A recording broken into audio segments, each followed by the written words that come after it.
On behalf of team Anya solidarity support के लिए जो हमारा रिसेंटली सैनिक स्कूल निगलोक पासीघाट में हमारा एक बेटा को रैगिंग के द्वारा अभी फ़िलहाल हम लोग को पता चला रैगिंग के द्वारा उसका जान गया। तो उसका सपोर्ट में उसका जस्टिस के लिए हम लोग सॉलिडरिटी सपोर्ट के लिए हम लोग कैंडल लाइट मार्च ऑर्गेनाइज करने जा रहा है 16th of this month at 5 PM from Akashdeep to tennis court Itanagar. तो इसीलिए मैं इस चैनल के माध्यम से जितना भी जनता जो ऑर्गेनाइजेशन है, स्टूडेंट ऑर्गेनाइजेशन, यूथ ऑर्गेनाइजेशन और वुमेन ऑर्गेनाइजेशन और जितना भी देरा नातुंग गवर्नमेंट कॉलेज ईटानगर और हिमालयन यूनिवर्सिटी और Rajiv Gandhi University, irrespective of community clan, आप लोग आइए और इस कैंडल लाइट मार्च में आप जोड़िए। तो इस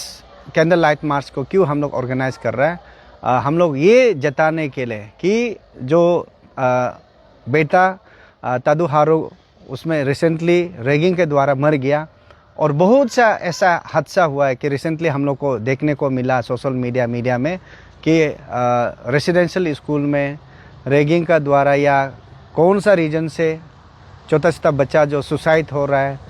सेक्सुअल एब्यूज़ हो रहा है और मोलेस्टेशन हो रहा है। तो उसको हम लोग प्रोटेस्ट करते हुए उसका खिलाफ हम लोग और एंटी रैगिंग के मतलब सपोर्ट के लिए हम लोग एक कैंडल लाइट मार्च ऑर्गेनाइज कर रहा है। तो 16 का शाम को सब आइए, हमें जोड़िए, टीम आन्या को साथ दीजिए और स्टेट गवर्नमेंट को ये आवाज़ पहुंचना चाहिए कि आज हमारा जो तादू हारू बेटा को खोया है, कल को बहुत सा हमारा बेटा बेटी को खो सकता है। इसलिए ये दोबारा हादसा नहीं होने के लिए और उसको जस्टिस देने के लिए हम लोग स्टेट सरकार को आवाज़ पहुंचाने के लिए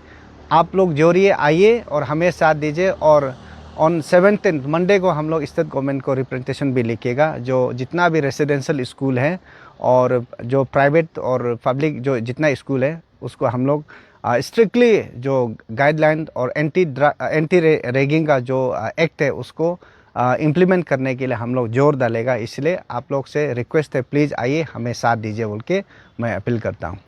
उनको आइडिया नहीं है हमारा रैगिंग से किसी का जान जा सकता है, किसी को नुकसान पहुंचा सकता है, उसको आइडिया नहीं है और मन में जो आता है वो कर लेता है, नाबालिग है। इसीलिए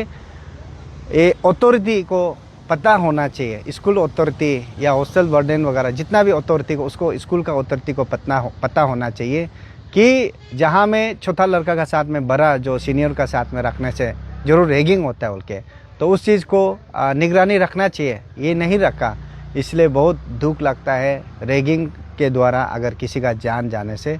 तो ये बहुत सा सीरियस मैटर है, सीरियस इशू है, उसको हम लोग जैसे भी करके एंटी रैगिंग ये जो एक्ट को इम्प्लीमेंट करना पड़ेगा। तो बहुत सा स्कूल ऐसा है, रेसिडेंशियल स्कूल स्पेशली जो जहाँ में हॉस्टल होता है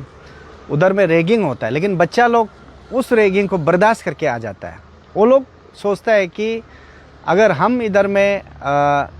बर्दाश्त नहीं करेगा, पर्दापाश करेगा तो मेरा जान खतरा है सोच के बेचारा वो मतलब कोई दम गुद के मर जाता है या दम गुद के निकाल जाता है स्कूल से, टाइम जस्ट निकालना है सोच के। तो उसका पढ़ाई लिखाई में भी बहुत असर होता है और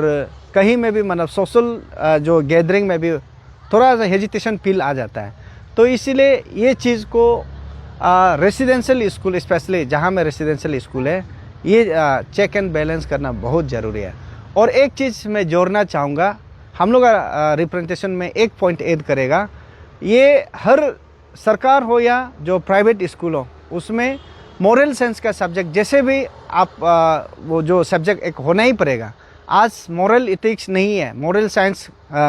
नहीं पढ़ता है और मोरल जो इथिक्स नहीं होने का कारण से डिसिप्लिन नहीं है, तो उसका कारण से कहीं ना कहीं मतलब कैसा बड़ा को रिस्पेक्ट करना, छोटा को कैसा गाइड करना है, वो चीज़ नहीं होने का कारण से ये हादसा भी होता है। इसलिए सरकार को हम लोग ये रिप्रेजेंटेशन देगा कि हर स्कूल में भले वो प्राइवेट हो या